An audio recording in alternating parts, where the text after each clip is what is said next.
This may be the first time I realized that the long intros are for the beginning of the month. Just clicked. Are you ready to travel across the globe? Maybe back in time, to an ancient time, to a distant land. Discover the martial arts. Discover the Pop-O-Holics, trying not to do very bad stereotypical voices because that's not cool. But we're doing everything that we can do to bring you the very best in Kung Fu.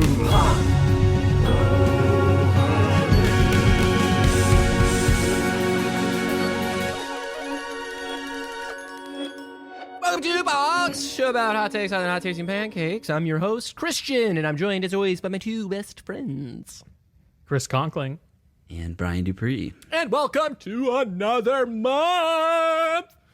Another month of we did. We just keep on a trucking. And we've got a very episode 145. God, can you guys believe that? Oh, we're getting old. We're getting too old for this shit. We are entering a new month, and it's a really cool themed month. I'm very excited for this one. We're talking all things in honor of Shang-Chi in the Legend of the 5 rings?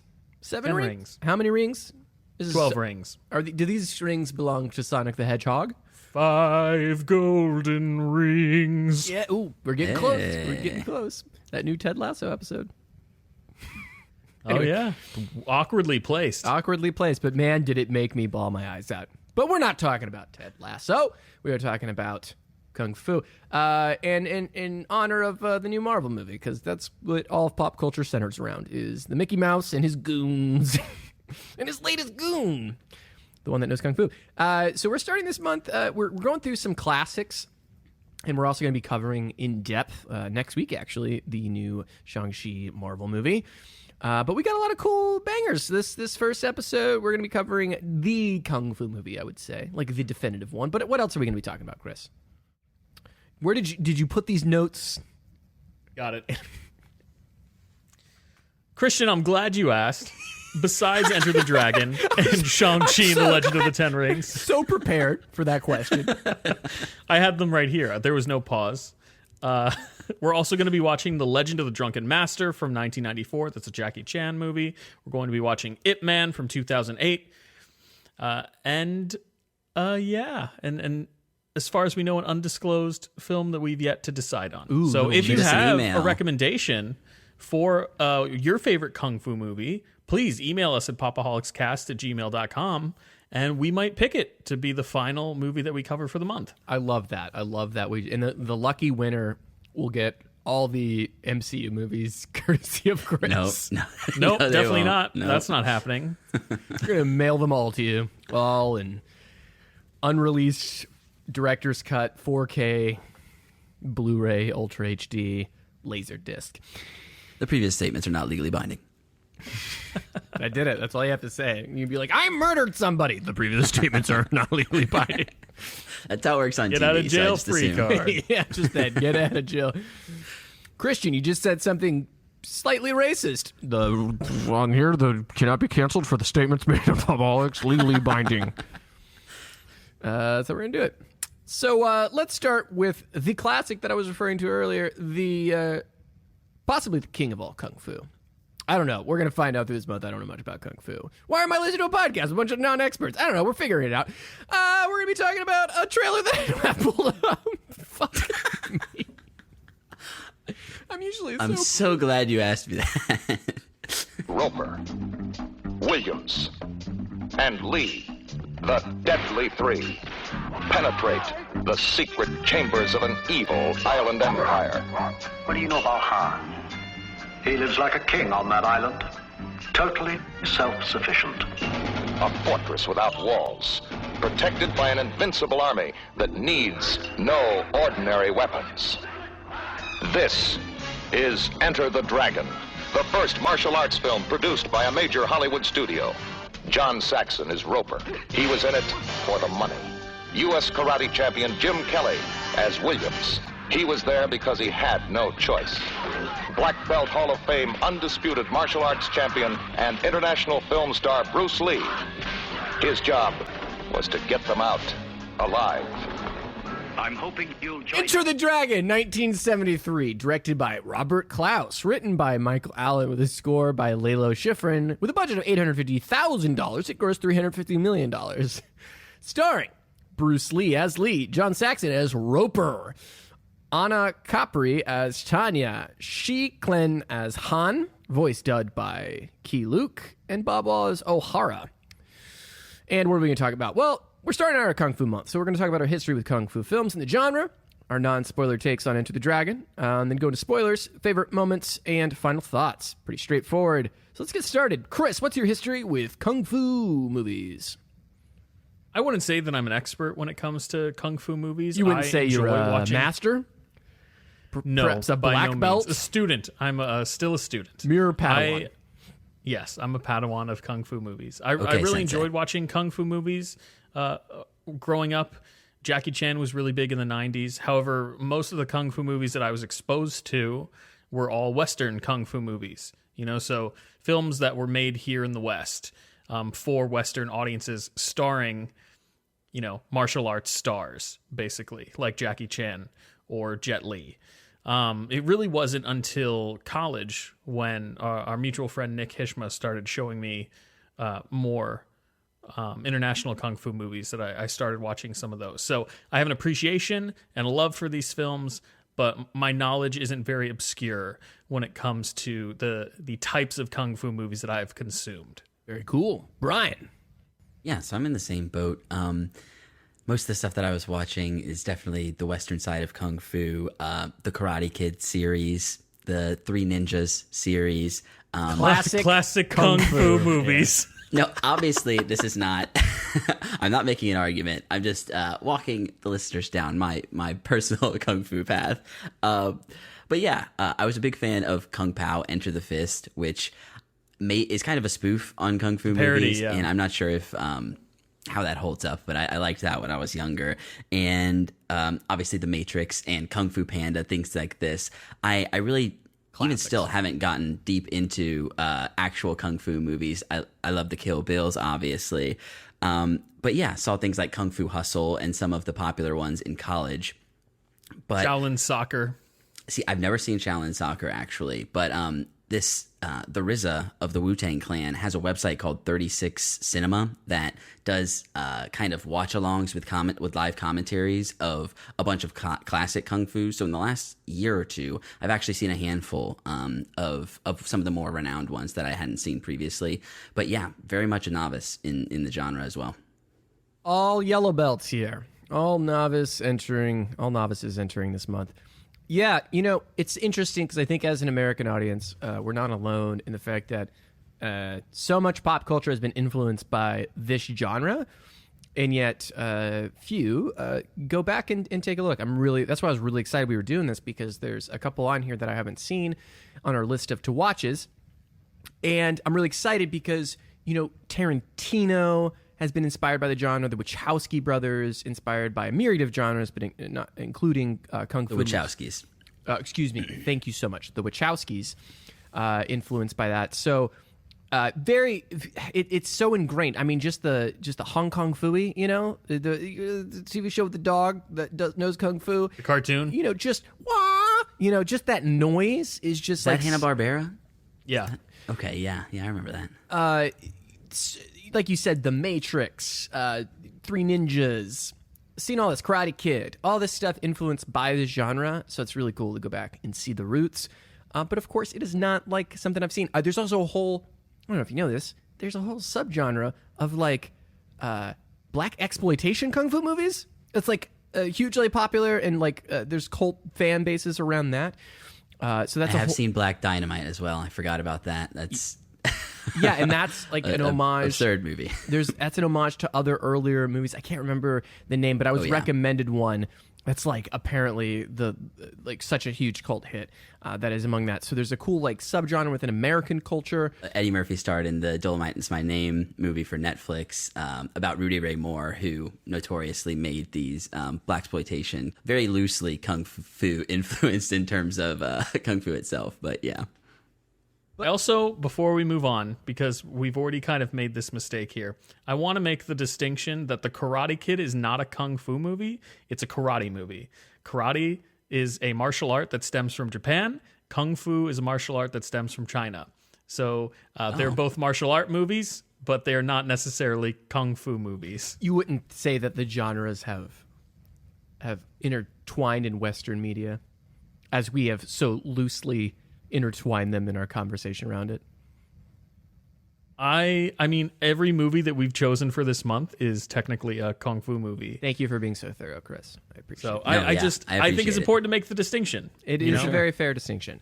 That being said, like, just this whole, like, especially like coming up during the 70s, like you see so much in the cinematography of we'll be talking about Enter the Dragon specifically, but in this that is carried over into modern filmmaking. So clearly, like, just a huge influence on action set pieces as a whole. Definitely. So let's dive a little deeper. Let's talk about Enter the Dragon. Has anybody seen this movie before? Was this anybody? I have. Okay, so Chris, is your first? This was your. You've seen this before, but for me and Brian, this was our first time. Yes. I hadn't seen it. We karate chopped, to use the incorrect martial art, our way down the cherry. Christian, boards don't hit back. They don't. They really don't. So what are our initial non-spoiler thoughts of Enter the Dragon? Brian, let's start with you. I thought this movie was excellent. It was just a great time from front to back. I really didn't know what to expect. Obviously, this is a highly acclaimed movie that I had heard about Bruce Lee's last time on screen in a feature. So it's kind of notorious in that regard. And yeah, this movie is basically like a James Bond movie with three main characters, but largely starring Bruce Lee as kind of like the James Bond-ish spy character. And it worked completely. I realized that movies like Rush Hour, that I had seen a bunch of times growing up, have scenes that reference this movie that I never knew were references to it, that we'll get into in some of the spoiler moments. As well as this kind of reminded me of Live and Let Die, the James Bond movie, another one that I grew up watching, and very similar, like the climax of this movie plays out in a similar way. Being shot on location, the scenes and locations and even the sets are magnificent. The whole movie is visually stimulating just in seeing the actuality of Hong Kong. We get some good water stuff as well. All of the costuming and the characters are great. I think our three main characters are perfectly well defined. We get the first 10 minutes, we find out everything we need to know about Lee's character. And then we get through flashbacks our two other leads, pretty much these little splurts of exactly what we need to know about them as well. Bruce Lee as Lee, John Saxon as Roper, and Jim Kelly as Williams, really all holding their own excellently in this movie.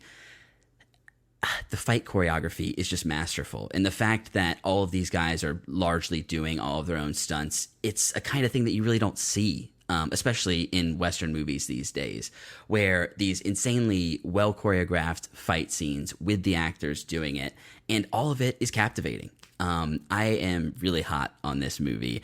And lastly, I'll leave it with, it has a seemingly realistic amount of people getting kicked in the nuts for a kung fu movie, which I wasn't necessarily expecting. I was like, wow, okay, It's a weak point, Brian. It's the glowing red part on a boss in a video game that if you hit it, you will win the fight. Speaking of how beautiful this movie is, let's take a moment and talk about the medium in which we watched it. We might have all done the same thing, but I bought Blu-ray, and the Blu-ray transfer is, for all intents and purposes, wonderful. It's a very pristine looking transfer, especially looking at some of the YouTube footage that I was using to play back the trailer. I was like, ooh, that looks rough. Yeah, very grainy. It's and the colors are awful. They look gross. And the Blu-ray transfer just pops. And other than some like weird motion blurring stuff and some weird film stuff and some out of focus things that you just can't fix that were in the original master film, I imagine, it looks incredible. How did you all watch it? So this time around, I ended up renting it from iTunes, only because my wife and I are currently in the process of moving, and I didn't have enough foresight to remember to not pack my Blu-ray. So I ended up renting it this time around, but it was still in HD. You know, iTunes presents a lot of these older movies in HD as well. It's been about a decade since I've seen the Blu-ray transfer, but I'm assuming it was probably of equal caliber, maybe not quite as good because it's not physical media. But, oh yeah, the movie holds up. It looks beautiful, especially considering that it's a movie from the 70s. Yeah, I actually... Oh, sorry. I watched this on streaming as well the first time, and then I ended up getting a copy of the movie itself from my local Sound Exchange afterwards, and watched a bit of the special features and commentary. And it looked, honestly, both looked great. I'm not sure if the transfer was particularly noticeably better for me, but yeah, I just want to say Bruce Lee, in terms of his acting in this movie. I don't know what I was expecting in terms of his acting ability, but he does these like little like sly smiles and great reactions and line deliveries that I was just like, man, this guy is a star. On top of being just, I texted you guys, no fat on his body, the definition of lean muscle, just peak physical condition, insane. And Jim Kelly is close as well. That dude's also super, super lean. Yeah, dedicated is what I'd say. I mean, he's a dedicated actor and martial artist and fight choreographer in so many respects. Chris, what was your thoughts during your rewatch of Enter the Dragon? Well, Brian has pretty much said it all. I'm sorry. I will say that this movie is an excellent exhibition of Bruce Lee's capabilities as both an athlete and a performer, as Brian said. Like he is the standout of this film, as he should be. He's the leading man of this film. Like, this was supposed to be the movie that really introduced him to the West. It's tragic that he died before the premiere at the age of 32. Crazy. Especially for a man that was so healthy and in shape. It really is astonishing. It just shows that, regardless of how healthy you are, tomorrow is not guaranteed. Anyway, back to the movie. I'll just say, I haven't seen many humans that look like Bruce Lee did. So I don't know if, just because of definition, you could say peak picture of health. But, yeah. Anyway, what I'm saying, Chris, is I'm not getting the shot. Go ahead. Oh, Jesus. No. But as Brian mentioned, it also has a lot of... Thank you. Sorry. Beautiful, practical sets. There's one particular scene when they first... venture onto Han's Island and they're attending a party, and there are just so many extras and colors, and it's all practical, and it just really shows what cinema had to do in the early 70s to get the looks that they were talking about. So much of that could have been CGI'd if this movie was produced nowadays, but the fact that everything's practical makes it that much more beautiful. I really do enjoy John Saxon as Roper and Jim Kelly as Williams, particularly Roper. We'll get into some of Roper's stuff once we enter the spoiler territory for this movie, because I'm assuming a lot of our listeners have not seen this movie before. But yeah, there's a reason why this movie is the highest grossing martial arts movie of all time. It's deserving of that title. Until Shang-Chi comes out. We'll see. I was actually going to say that, unfortunately, but I mean, that's we don't know. I mean, with the pandemic... I think this is one of the most profitable movies ever made. Right. Not even martial arts. Because the investment in the return out. Yeah. Probably only. I would imagine that the runnings are against this and a lot of Blumhouse stuff, because that stuff made bank and costed nothing. So yeah, it'd be interesting to see those breakdowns. But yeah, okay, so. This movie's a tournament movie, which is like a cliche at this point. Like, oh, we're having a tournament and all the people arrive at the tournament. And I gotta say, this is the best tournament movie. This is the gold standard tournament movie. And I'm so here for it because, growing up like a Dragon Ball Z fan, and I love Mortal Kombat and stuff. I mean, that's the whole plot. It all stems from this. Oh, yeah. This is the king. This is by far the king. And I want, it's so crazy because I'm like, I want more movies like this because it's so simple and so enjoyable. Just be like, we're having a tournament and whatever drama's happening around the tournament. I just love the format, and I'm a sucker for tournament movies. So already in the bag. The acting is so fun, and it's exactly what it needs to be, right? It's not insanely deep, but I think all the characters are great. There's a lot of funny moments. There's a lot of humor, and there's a lot of personality throughout. So I think all the characters are well defined, like you said, Brian. It's so great. I bitch about this all the time about special effects, about like too many edits, and this movie has none of those problems because it's classic, awesome athletes doing athletic stuff in like single takes. And even some of the edits are just really like, even when they cut, it's like to a slow-mo cut, and some of the most gorgeous slow-mo ever. and just seeing athletes being very, very, very athletic was super great. The craziest thing about this, in case you don't know, this movie was filmed without any sound. Yeah. And they dubbed everything, and it is mostly excellent. Wow. Jim Kelly is probably the person that didn't match his lips like the best, besides some of the other of our main characters. Han is another one. He was voiced by someone else, so it's a little mismatched, and that's when you can really tell, because they filmed it and the actors spoke either Mandarin or English, and then they dubbed. Right, and Han is 100% speaking. I mean, Mandarin, most likely. No, I think he's actually. So I was watching some of the commentary with one of the producers, and I think he was speaking English, but his accent was so thick that they had to dub over it. Yeah, that's surprising. But the entire, I would never guess that. All of the, at least for the Blu-ray transfer, all the sound effects and crowd stuff. There's some stuff that there's some weird phasing issues, like with a lot of people clapping.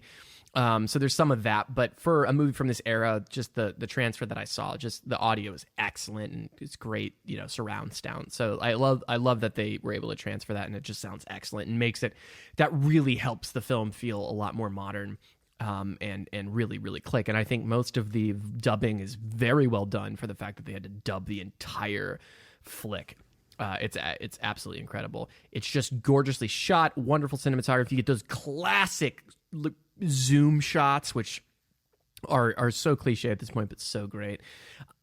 If I have one fault, of this movie. It's the soundtrack, which there are some highlight moments, but most of it is just this the most frustrating jazz song you've ever heard.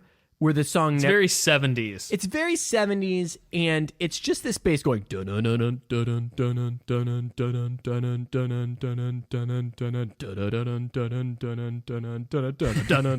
then it starts to go away from it, it's gonna resolve into something and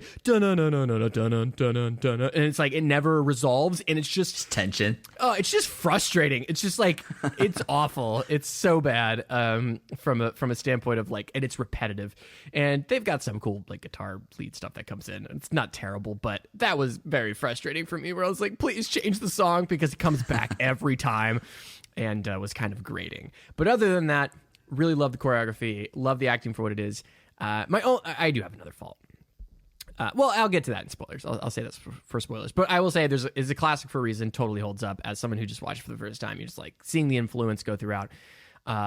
Bruce Lee's an absolute star. It's really quite amazing what he's able to pull off, not only on screen but also from a choreography standpoint.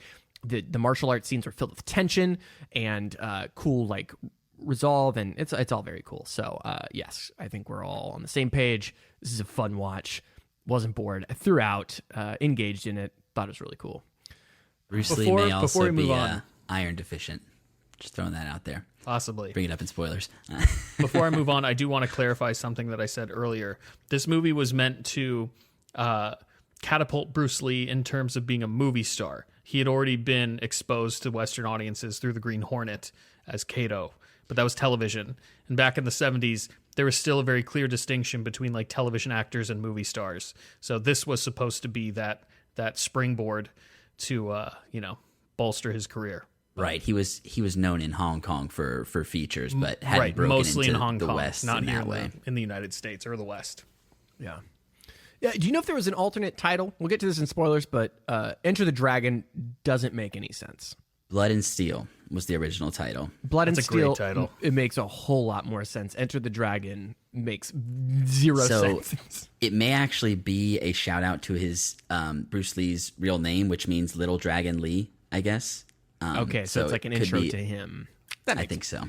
Yeah, very meta-contextual title, but has nothing. There's no dragons. There's some entering, some breaking and entering. Yeah, there is.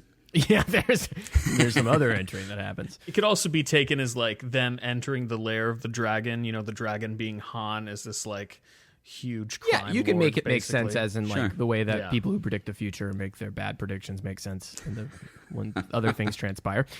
Let's dive into spoilers for Enter the Dragon.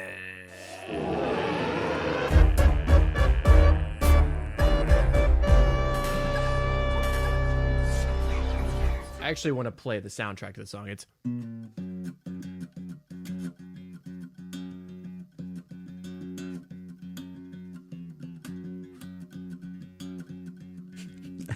That sounds I feel like about we're right. watching the movie. Yeah, this is it.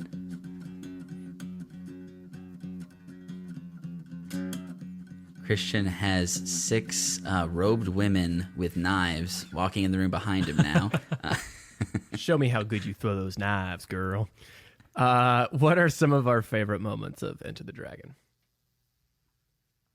Well, this movie has a ton of iconic scenes that have just penetrated pop culture over the course of the years. But of course, one of the best scenes is at the tail end, the very end of the film, in which Bruce Lee is battling it out with Han in that mirrored room. The way in which they shot those scenes is just so awesome, and how they're using the reflections of the mirrors, it's just really, really cool. On top of that, the scene where Bruce Lee is kind of entering the bowels of Han's lair and just taking out all of the guards and the henchmen. Literally everyone. Just like I said, this is just. Would you say it was I know, Bruce Lee entering the dragon? Yes, I would. But like I said earlier, this whole movie is just a huge exhibition of what Bruce Lee is capable of as a martial artist. And just getting to see him do all of his own stunts, it makes for better filmmaking, because they don't have to cut around an actor pretending to do dangerous stunts or things that they're physically not capable of, because Bruce Lee's capable of doing all of it, which it adds to the verisimilitude of the flick. My man does and it's in a great way. It shows you how much of an impact it makes. He does the most ridiculous uppercut kick and does a backflip. And you've seen shit like this in so many movies where someone does something ridiculous. But seeing Bruce Lee do a complete flip while he kicks somebody up their chin is just so satisfying. And it only works because you see Bruce Lee go from the ground up to his face. I think there is a minor cut, but you're seeing Bruce Lee do a backflip off someone's face. And otherworldly physicality to this man. See, you're impressed by that, Christian, but I look at the scene where he's holding himself on the rope and just exhibiting his insane core strength. Yeah. And I'm like, that's impressive. I can't Honestly, hold myself up like that on a rope. But yeah, I'm looking at him run, and I'm like, shit, I haven't done that in years. Brian, what are some of your favorite scenes? So yeah, I brought it up in non-spoilers, but the first 10 minutes where we start with this beautiful shot of a match happening between Bruce Lee and an opponent, with all these guys sitting around in different colored robes on each side. Just stark, beautiful beginning. Awesome first fight scene. He goes to talk with his master, and we get the summation of the Shaolin understanding of spirituality when the masters realize that he's at this level, and basically fleshes out in a 2 or 3 minute dialogue scene basically that what their ideology is, that there is no I, and that there's this almost selfless nature to the actions that they're taking. And it happens really quickly. We get everything we need. We see him also train up a student of his, which is a nice... He probably shouldn't be hitting him in this way, let's be honest. Modern teaching maybe would not allow for so much smacking, but it's hilarious. Him just continuously be like, hey, you don't get it, son. And just to see him with his master and see that he's also a master in his own right, giving these profound lessons to his students. It was just an awesome introduction to him. Emotional content. I will never that's sticking with me. It's so good. Yeah. And it's to your point about having seen other people do the same moves, he brings a weight and there's something that he brings to it that is beyond people just going through the motions, right? So how this comes back to the conversation there about destroy the image and break the enemy. The enemy is just illusions. And you brought up the scene, Chris, it coming back and just thematically playing into this scene at the beginning of the movie with these gorgeous images was masterful. Just absolutely masterful stuff. Aside from that, Jim Kelly's introduction, where he's this badass karate guy, and he also just beats the shit out of some racist cops and steals their car. Yeah. I was like, this is incredible. What is this movie? This is awesome. So just an incredible introduction to Jim you're Kelly not there. going to nowhere. Hawaii, I don't think so. And he's just like, but kick your ass. Right. I will say the scene that made me think of Rush Hour is when Jim Kelly is picking the multiple women. And I think this maybe plays into some problematic stereotypes about the hypersexual black man. So You think so, Brian? well, I mean, it definitely does, right? He picks 4 women, but they save it so good. Like, I'm like, oh, but it is funny because he goes, I'm tired. I know. Yeah.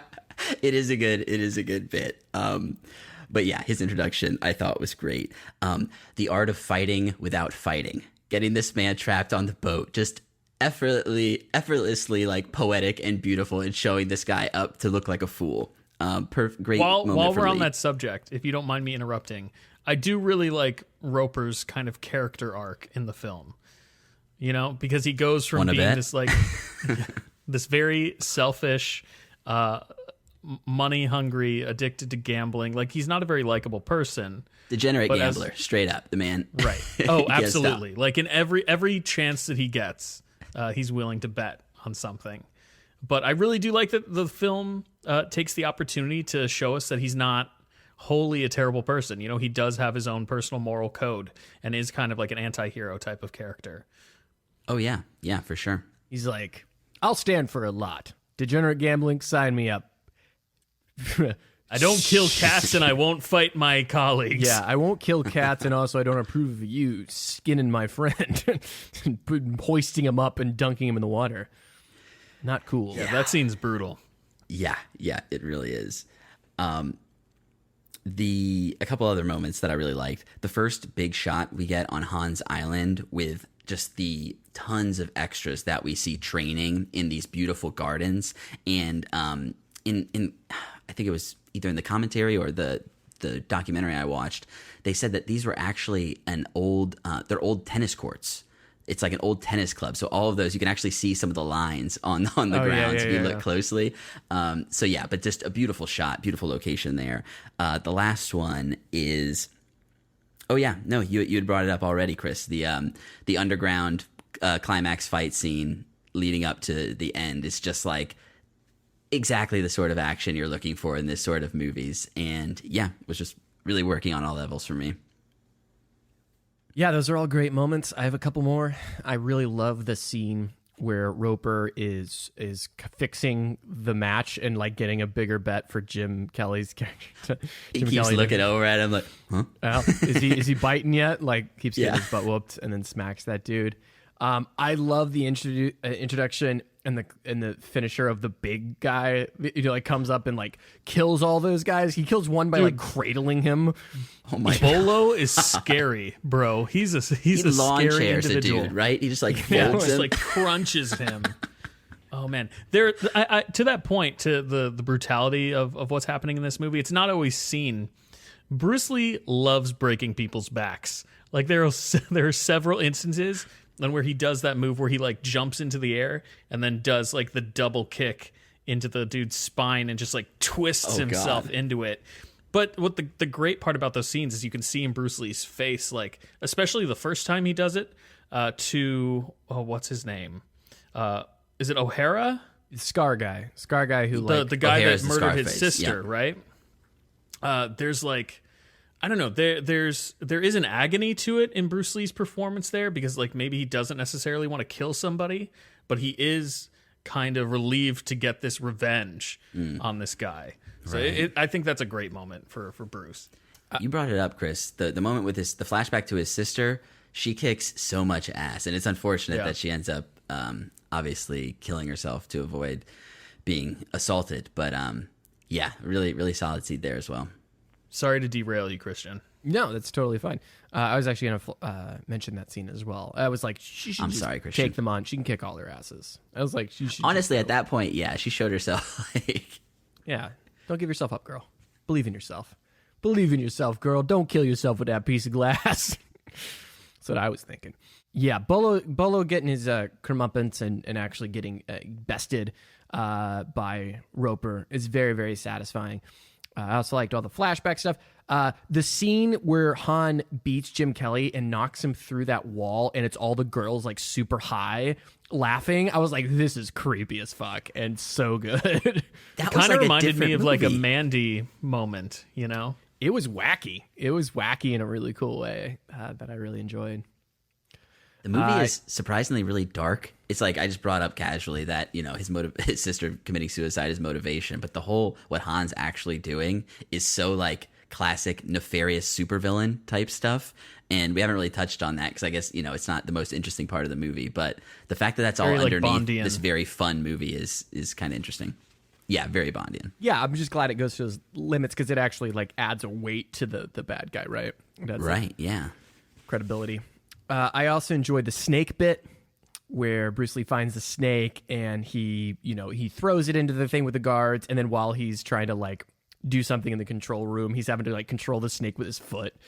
And I thought it was cool, and that snake was definitely real and terrifying. It looked real, yeah.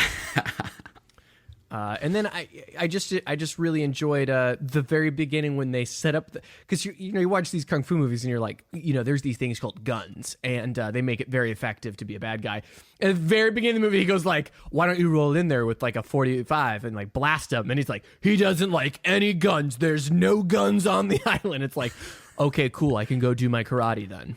And I just love the movie just cleans the slate of guns and like tries to logic away from why there's no guns on this evil.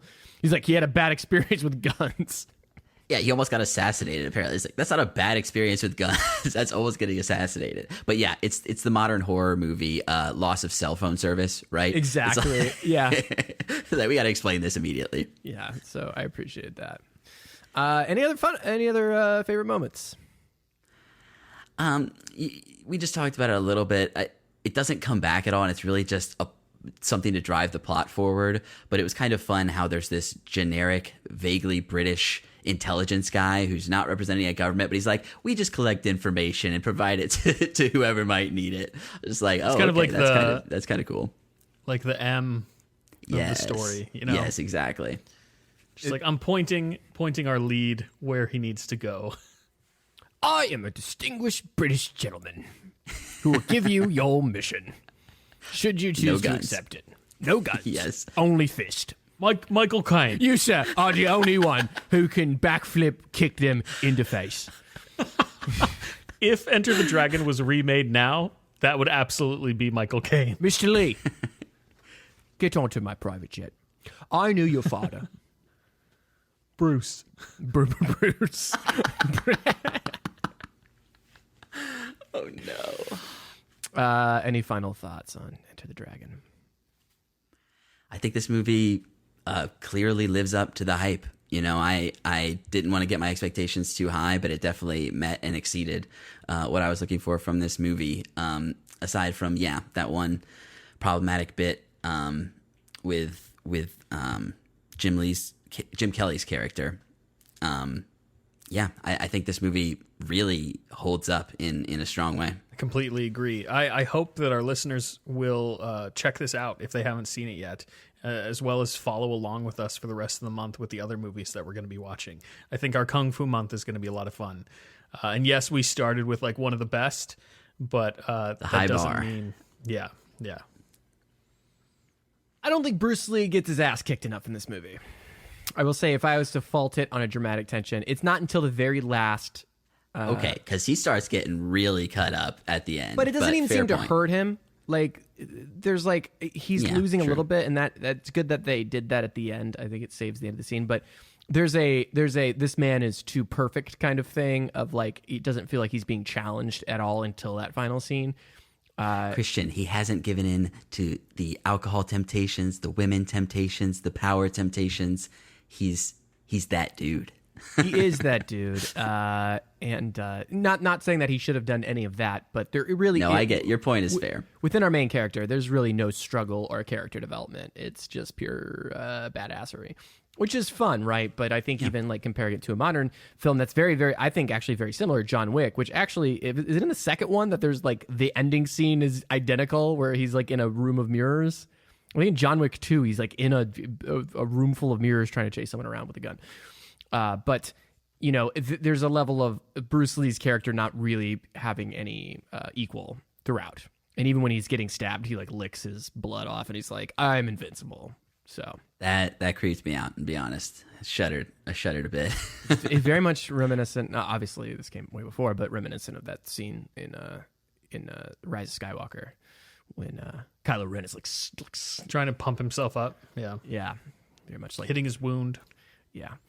But very cool stuff. Obviously, a classic for a reason. Very excited to dive into the rest this month. I have seen Drunken Master, which is something we're going to be covering and I in a couple haven't. weeks. So me either. Yes, a reversal. And I didn't mention this in the Kung Fu like we were talking about our history of Kung Fu. I've seen quite a lot of Jackie Chan movies. Love me some Jackie. I fell in love with the Rush Hour ones, and I've seen all the big ones and love it because they're so much fun. So excited to revisit one of the greats. Very cool, Chris. What are we covering next week? Christian, next week we're going to be checking out Marvel's Shang-Chi. Oh, I sure hope so. Release. Sure. Indeed, I hope so too. To talk about my experience buying tickets a little bit, I initially went with Dolby for this showing, but having rechecked what the theater looks like and not having any social distancing or anything, my wife and I were completely surrounded with the seats that we chose, so I ended up returning the tickets, getting the tickets for another theater, and we are currently the only people in that theater right now for our showing. Good. I have to check kind of mine. awesome. I chose this rundown theater and bought D-Box because I was like, these are $20 tickets at this theater no one goes to. And what they did was I read the website and they said they're still doing social distancing and they're encouraging mask, whatever that means. And they only have like 20 seats available in the back, but I checked all their showings and it's the same 20 seats. So I think they're dividing those into the rest of the theater, but I don't know. It didn't do the thing where they zoned them off. They're just zoning this one block. And so I think they're not having that many people in it, but we shall see. Knowing this theater, it's probably they're going to give us the only seats that work for the D-Box, the true D-Box experience. So I'm very interested to see what this experience is like. And if it's super crowded, I can't wait to hear about it. If it's packed, I may have to leave and then we'll have to figure out what's going to happen because we were going based on the assumption that there's not going to be that many people. We'll play it by ear. No worries about that. Yeah. I'm not particularly worried for myself, but my fiance is currently in a situation which she may be slightly immunocompromised, so we do not want to risk anything like that. And she is going with me, Of course. So we gotta figure that shit out. We're gonna see what that looks like, but I'm hoping to see it one way or another. I might have to pull the Chris Conkling and ask Chris to film it with his cell phone. Send it to me. Oh no! Definitely not going to do that. Yeah, no, we're definitely not doing that. And nor have I ever asked anyone to do that Pop-O-Holics before. does not encourage filming with cell phones and is not legally obligated for any copyright infringement that they see. But Chris Conklin will definitely film with a cell phone and text it to Christian so that he may watch and review the film. Thank God we got that disclaimer. You know where we're going? You know where we're going next week? Lay it on us. Past the moon to The observe. MC Foo. Oh gosh. Oh no. Play us out, Christian. Can't do that until we discuss where people can find more of us on the internet. Chris. Loyal listeners, you can find me on Twitter at Chris Conkling, talking about all things nerdy, comic books, television, movies, video games, collectibles. If it's nerdy, I'm talking about it. MC Foo. MC Foo. Because it's Kung Fu. Just in guys. case you didn't get it the first time. Yeah, you can find me at True Pop-O-Holic. Shang-Chi, more like Shang-Di, as in Delta variant. Shang D-Box. Say Shang Delta box. I can't. Enter the Delta variant. I'm Christian, but I also have a musical project called Midnight Satire. Check it out. New music coming soon. Find it on your favorite streaming service, Midnight Satire. And find more Pop-O-Holics in our link tree below. Email us at popaholicscast@gmail.com with your thoughts, questions, and concerns. Also, any recommendations for how we're going to end the Kung Fu month. What is your favorite Kung Fu film? We promise if you email it to us, we will cover it. If you're the only one, you will get your say on what we cover here on Pop-O-Holics. I'm literally guaranteeing it. You may be the only one who reaches out to us. So we need friends. Anyway, we'll see you later next week when we review the MC Foo's Shang-Chi and the Legend of the Ten Rings.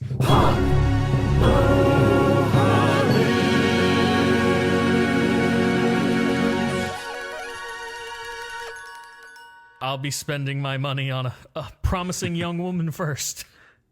I've already chosen.